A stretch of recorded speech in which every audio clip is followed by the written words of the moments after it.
এখন কি তোমারটা লইতাম? সুরে সুরে ডাকি আমি কারে। এই সাসাই না কি করে? তুমি এই জায়গা খেলে গিয়া আমি একটু মুতার লাগি আপনাকে যন্ত্রণাই তো দেওয়া যায় ভাই তো মুতারি নাই নয় মুতাতাম না আপনারা চাইছেন নাকি এত বড় বিল্ডে থাকতে জায়গা থাকতে এই জায়গার মধ্যে মুতার কোনো কারণ আছে? মনের থাকতে তো ধরো তাও।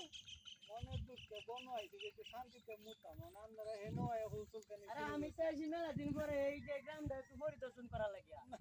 হ্যাঁ এই যে এত সুন্দর দেখা যায়, এই প্রকৃতি তো আর ডাহা শহর নাই গিয়া, এই লাগে আমি নাই যেমন আয় দি এনো মুতে বইলতে পরিবেশ তো এনে নষ্ট হয়ে যাইতাছে। ওই এই জায়গাটা সুন্দর দেখছি নাকি আমি চাইছিলাম যে কামরা ঠেকা লাগে এইটা পরিবেশ বলা না এনো বাক্যে তো মুতে তো দেরা এনো আজকে তো এতে তোরা বেটা না আজকে যাইব কেমনে?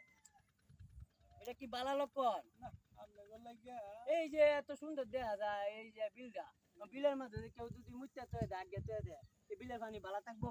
বালা দেখতো না এটা হয়েছে কি পুরাটাই বিশুদ্ধ শুদ্ধ পানি শুদ্ধ পানি তো ও শুদ্ধ বানাইতে তো 1 মিনিটের ব্যাপার, খালি মুতে দিব আর আগে দিব। কত মানুষের মুত না জানো কত মানুষ আনুমানিক? যদি না মুততো এই পানি ও দূরে লইলে কয়দিন আগে আয় দিয়ে এটা পূর্ণ হয়ে রয়েছে এটা বিলবারের মানুষ মুততে পানি পানি বানাইছে মুতে বানাইছে যে হান যে মিঠা মনি নিকলি বিভিন্ন জায়গা পানি বেশি, হ্যাঁ এনো এত কমের দে। আজ জায়গা সামনে নিকলি বুঝছো গিয়া দিয়ে না বেটতে না বেড়া না মুতিয়া সেই দিন গেছি গিয়া দি এমন শুন না আর আজ জায়গা দি এনে গলা বানি এই পানিটা আইসে করতে গিয়ে এইটা সাসা আমার বিশ্বাস হয় না, বৃষ্টি তো নাই মনে এইটা সাসা আমার বিশ্বাস হয় না যে এনো মুতে এত বড়